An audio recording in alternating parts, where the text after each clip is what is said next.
Hello friends, स्वागत है आपका अपने YouTube channel Pen Paper Classes में। आज का टॉपिक है हम लोगों का जीवों का वर्गीकरण यानी कि बायोलॉजिकल क्लासिफिकेशन।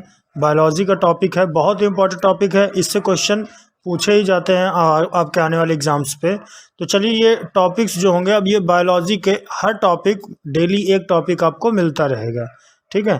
तो बहुत ज़्यादा टाइम वेस्ट नहीं करते हुए चलिए हम लोग वीडियो को स्टार्ट करते हैं। तो पहला क्वेश्चन है हम लोगों का, पहला क्वेश्चन है कि वर्गीकरण विज्ञान टैक्सोनॉमी के जनक किसे कहा जाता है, यानी कि टैक्सोनॉमी का फादर किसको बोला जाता है। तो ये बोला जाता है कैरोलस लिनियस, यानी कि option number B is correct answer, ठीक है। अब इसके बाद हम लोग थोड़ा सा इसका एक्सप्लेनेशन जान लेते हैं। तो यहाँ पे कैरोलस लिनियस को वर्गीकरण विज्ञान का जनक कहा जाता है।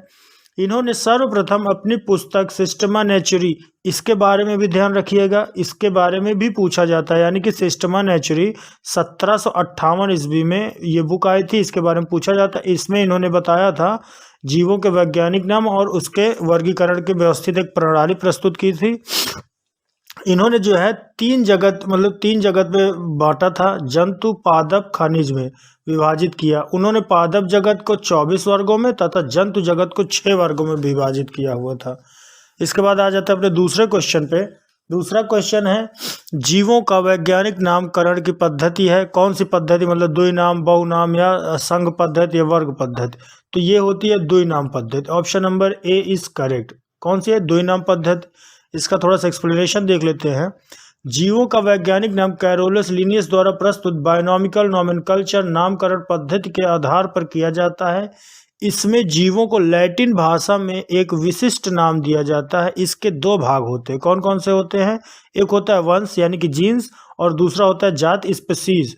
इसको दो भागों में, जैसे कि होमो सेपियंस, तो इस पे क्या है? होमो प्लस सेपियंस यानी कि बुद्धिमान मानव। थर्ड क्वेश्चन पे आ जाते हैं। थर्ड क्वेश्चन है हम लोगों का, जीवों के वर्गीकरण के आधुनिक प्रणाली में सबसे छोटी इकाई क्या है। तो इसमें सबसे छोटी इकाई होती है जाति। कौन सी होती है? सबसे छोटी इकाई जाति होती है। Option number C is correct. आधुनिक प्रणाली में जीवों के वर्गीकरण का अवरोही क्रम, मतलब सबसे पहले कौन सा होता है? तो जगत होता है, संघ, वर्ग, गुण, कुल, वंश, जाति। तो अगर पूछा जाए कि सबसे छोटी इकाई जाति है और सबसे बड़ी पूछा जाए तो जगत है। तो चलिए, अब इसके बाद हम लोग अपने फोर्थ क्वेश्चन पे बढ़ते हैं। फोर्थ क्वेश्चन है 5 जगत वर्गीकरण का प्रणाली प्रस्तुत करने वाला वैज्ञानिक था। मतलब कि जो 5 उस पर किसने डिवाइड किया था?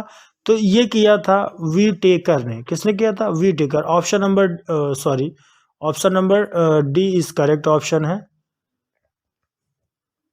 Option number D is correct, ठीक है।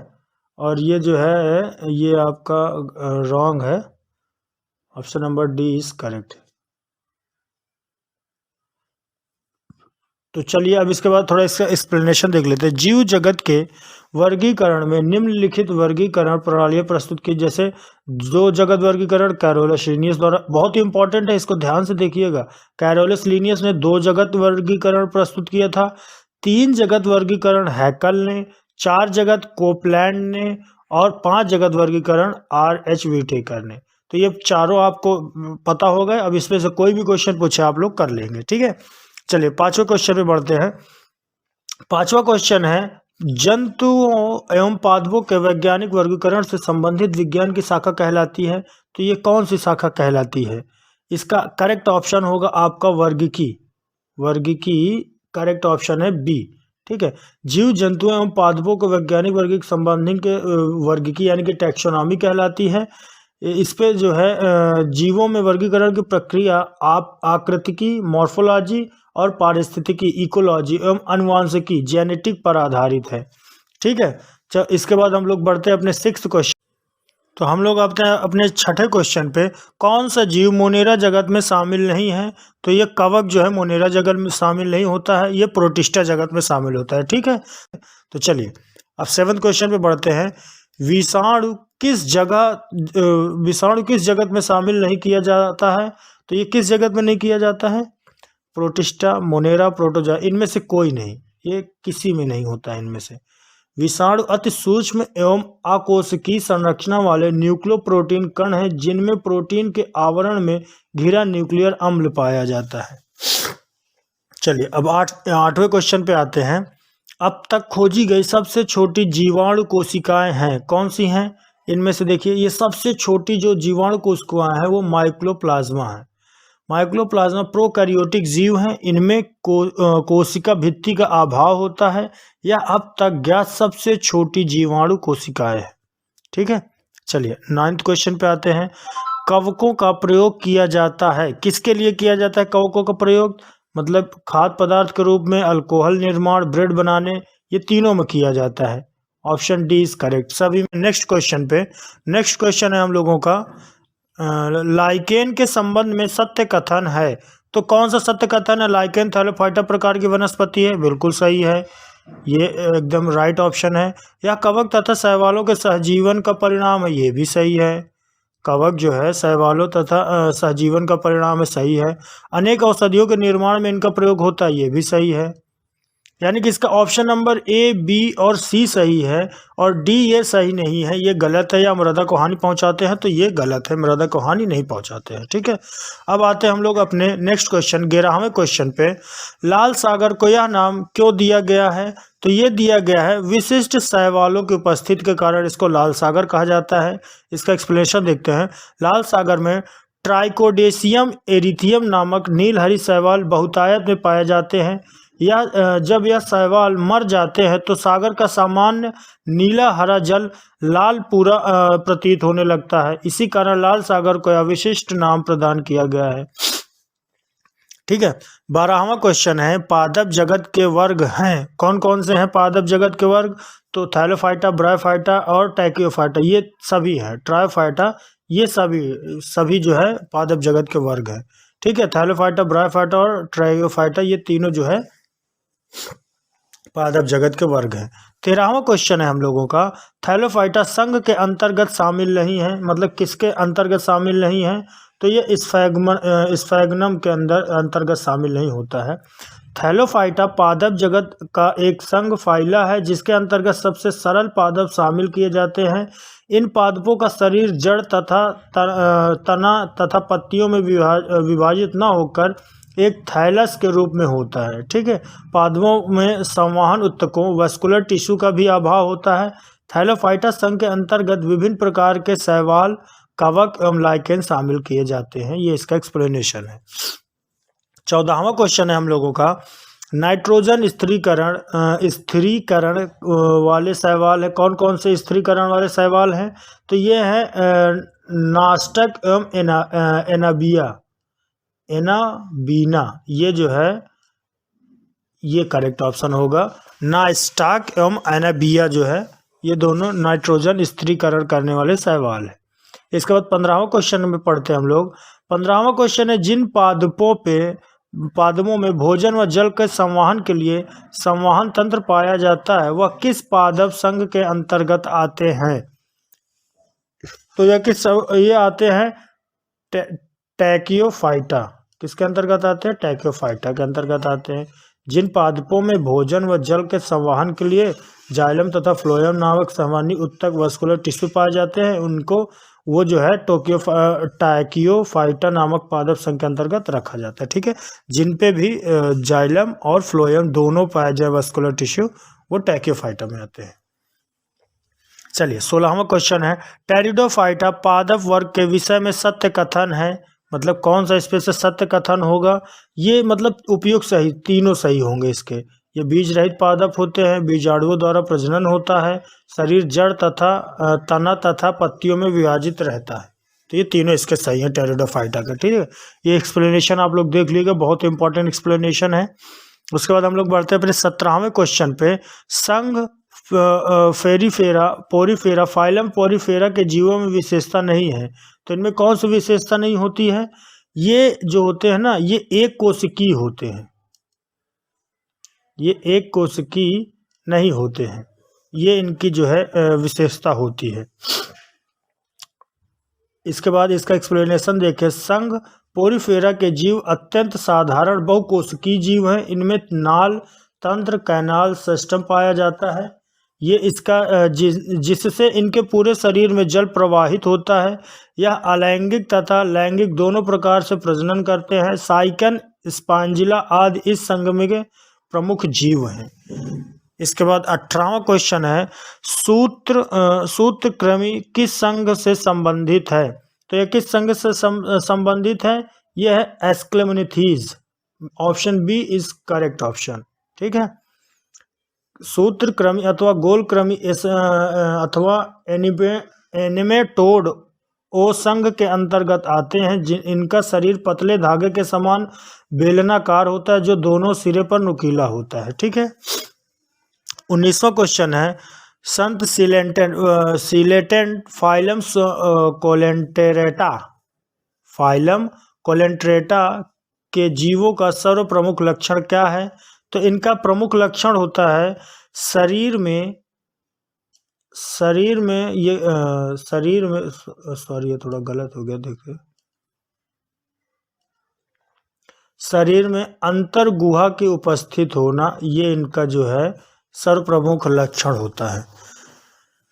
20वां क्वेश्चन है हम लोगों का, अगसेरुकी तथा कशेरुकी नामक दो वर्गों में विभाजित है। तो कौन सा होता है ये विभाजित? यह होता है संघ कॉर्डेटा दो वर्गों में विभाजित होता है। अकशेरुकी तथा कशेरुकी दोनों में विभाजित होता है। संघ कॉर्डेटा में शामिल जंतुओं को कशेरुकी दंड बैकबोन की उपस्थिति के कारण दो वर्गों में विभाजित किया जाता है। वह जीव जिनमें कशेरुकी दंड नहीं पाया जाता उन्हें अकशेरुकी कहते हैं, तथा जिनमें पाया जाता है उनको कशेरुकी कहते हैं। ठीक है, इसके बाद 21वां क्वेश्चन है हम लोगों का, अनियत तापी जंतुओं कोल्ड ब्लडेड एनिमल की श्रेणी में आते हैं। तो कौन से आते हैं? मत्स्य, उभयचर, सरीसृप या ये सभी? तो ये सभी आते हैं कोल्ड ब्लडेड एनिमल। ठीक है, ऐसे जंतु जो वातावरण के ताप के अनुसार अपने शरीर का ताप नियंत्रित कर लेते हैं वो अनियत तापी जंतु कहलाते हैं, यानी कोल्ड ब्लडेड कहलाते हैं। ये सब उसी पे आते हैं। 22वां क्वेश्चन पे आते हैं, मछली का वताशय यानी कि एयर ब्लैडर किस रूप में कार्य करता है? तो ये किस रूप में कार्य करता है? सहायक श्वसन अंग के रूप में, सहायक श्वसन अंग के रूप में कार्य करता है। ये देखिए, मछली का एयर ब्लैडर में एक सहायक श्वसन अंग, एक्सेसरी रेस्पिरेटरी ऑर्गन तथा द्रव स्थैतिक अंग हाइड्रोस्टैटिक ऑर्गन दोनों के रूप में कार्य करता है। ये जो है सॉरी ऑप्शन नंबर ए नहीं होगा, इसका सही होगा option number C. Option number C होगा, सहायक श्वसन अंग और द्रव सेवी अंग दोनों के रूप में कार्य करता है ये। ठीक है, तो इसका option number C is correct. कौन सा करेक्ट होगा? Option number C. 23वें क्वेश्चन पे बढ़ते हैं। 23वां क्वेश्चन हमारा, पक्षी और चमगादड़ दोनों उड़ने में सक्षम होते हैं, फिर भी चमगादड़ पक्षियों से भिन्न है क्यों? मतलब ये दोनों एक दूसरे से भिन्न क्यों होते हैं? तो ये इसलिए होते हैं क्योंकि इनके जो है मध्य पार्ट डायफ्राम के कारण, ये मध्य पार्ट डायफ्राम के कारण जो है एक दूसरे से भिन्न होते हैं। Option number B is correct. पक्षी और चमगादड़ दोनों की शरीर संरचना में अंतर होता है। चमगादड़ों ने मनुष्य की तरह मध्य पट डायफ्राम पाया जाता है, पक्षियों में इसके स्थान पर वायु कोश एयर सैक्स पाए जाते हैं। ठीक है, इसके बाद 24वां, भारत के राष्ट्रीय पशु को वैज्ञानिक नाम क्या है? यानी कि जो हमारा चीता है, बाघ, उसका क्या है? तो ये पैंथर टाइग्रेस उसका वैज्ञानिक नाम है अपने टाइगर का। ठीक है, ये 1973 प्रारंभ किया गया था, इसको आप देख लीजिएगा। 25वां क्वेश्चन है हम लोगों का, शीत ऋतु में पशुओं के प्रसूति काल को क्या कहते हैं? तो इसको क्या कहा जाता है? इसको बोला जाता है हाइबरनेशन। क्या बोला जाता है? Option number C is correct. शीत ऋतु में बहुत से पशुओं की शारीरिक क्रियाओं की दर तथा तापमान कम हो जाता है और उनमें निष्क्रियता आ जाती है। सामान्यतः वे लंबे समय तक एक ही स्थान पर पड़े रहते हैं। वह स्थिति शीत निष्क्रियता, प्रस्तुत काल अथवा शीत निद्रा हाइबरनेशन कहलाती है। ठीक है, इसके बाद आ जाते हैं अपने 26वें क्वेश्चन में, सबसे बड़ा एक कोशिकीय जीव है। तो ये सबसे बड़ा एक कोशिकीय जीव कौन सा होता है? ये होता है Caulerpa taxifolia. Option number B is correct. ये सबसे बड़ा कोशिकीय जीव है, यूनिसेलुलर ऑर्गेनिज्म। 6 से 12 इंच तक की वृद्धि करता है इस प्रजाति के। ठीक है, इसको देख। 27वां क्वेश्चन हम लोग का, जल में तैरने वाले पक्षियों में क्या विशेषता होती है? तो इनकी सबसे बड़ी विशेषता होती है जाल युक्त पैर। कौन सी विशेषता होती है? इनकी सबसे बड़ी विशेषता होती है जाल युक्त पैर, यानी कि option number A is correct. ठीक है, जल में तैरने वाले पक्षियों में जाल युक्त पैर वेब्ड फीट होते हैं। इनके उंगलियों एक जाल द्वारा परस्पर जुड़ी होती हैं। इनकी सहायता से यह पक्षी जल को पीछे की ओर धकेलते हैं। जल में तैरने वाले पक्षियों में बतख, वाटर रेल आदि प्रमुख है। 28वां क्वेश्चन है, निम्न में कौन सा सर्प विष रहित है? तो अजगर जो है ये विष रहित होता है। पायथन अजगर जो है यह विष रहित होता है। बार बार दूसरी जगह टिक हो जा रहा है। Option number D is correct. ठीक है, अजगर पाइथन विश्व का सबसे लंबा सर्प है जो 33 फीट अथवा इससे भी अधिक लंबा हो सकता है। यह एक विष रहित सर्प है क्योंकि इसमें विष ग्रंथियां वेनम ग्लैंड का अभाव होता है। 29वां क्वेश्चन है, वह अकशेरुकी जंतु जो उभय लिंगी नहीं है। तो यह कौन सा होता है? यह होता है कॉकरोच। कौन सा होता है? कॉकरोच। ठीक, अब इसका एक्सप्लेनेशन देखते हैं। कॉकरोच आर्थ्रोपोडा संघ का जंतु है। इस संघ के जंतु प्रायः एक लिंगी होते हैं। इनका शरीर त्रिस्तरीय संरचना सिरा, वक्ष एवं उदर में विभाजित होता है। इनमें इनके जीवन का चक्र की प्रारंभिक अवस्था लार्वा अवस्था होती है। बाद में यह विकसित होकर वयस्कों एडल्ट में परिवर्तित हो जाते हैं। देखिए, एक के साथ एक्सप्लेनेशन भी दे रहे हैं जाकि आपको इससे रिलेटेड जो भी मोस्ट इम्पॉर्टेंट क्वेश्चन है वो आपकी तैयारी हो जाए। तो ये थोड़ा सा ध्यान दीजिएगा। इसके बाद 30वां क्वेश्चन आता है, कॉड निम्न में से किसकी प्रजाति है? तो ये मछली की प्रजाति होती है। ये देखिए यहाँ पे मछली की प्रजाति दी हुई है, अटलांटिक कॉड, पैसिफिक कॉड तथा ग्रीनलैंड कॉड। ये जो है मछली की प्रजाति होती है। अब आ जाते हैं अपने आखिरी क्वेश्चन पे, पक्षियों के वैज्ञानिक अध्ययन को क्या कहा जाता है? तो इनको कहा जाता है ऑन्कोलॉजी। क्या कहा जाता है? ऑन्कोलॉजी। देखो, लिम्नोलॉजी क्या कहते हैं? तालाबों, पोखरों, जीवों आदि के अध्ययन करना, ये निम्नोलॉजी है। और फिर हेर्पेटोलॉजी आ जाते हैं, उभयचर और सरीसृप का अध्ययन। मलाइकोलॉजी आ जाता है, मोलस्का संघ के जीवों का अध्ययन। और ऑर्थोलॉजी आ जाता है, पक्षियों का वैज्ञानिक अध्ययन। तो आज कितने ही क्वेश्चन थे आपके बाद। इसके बाद से आपको ये टॉपिक वाइज जो है एमसीक्यूज मिलते रहेंगे। तो आई होप आप लोग को वीडियो पसंद आई होगी और आपको बहुत ही हेल्पफुल होगी आपके आने वाले एग्जाम्स में।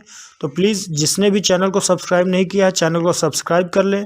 अगर आप लोगों को इस वीडियो की PDF चाहिए तो हमारा टेलीग्राम ज्वाइन करें, पेन पेपर क्लासेस, जिसकी लिंक आपको डिस्क्रिप्शन में मिल जाएगी। तो आज के इतने क्वेश्चन थे, अब मिलते हैं नेक्स्ट वीडियो में। Thank you.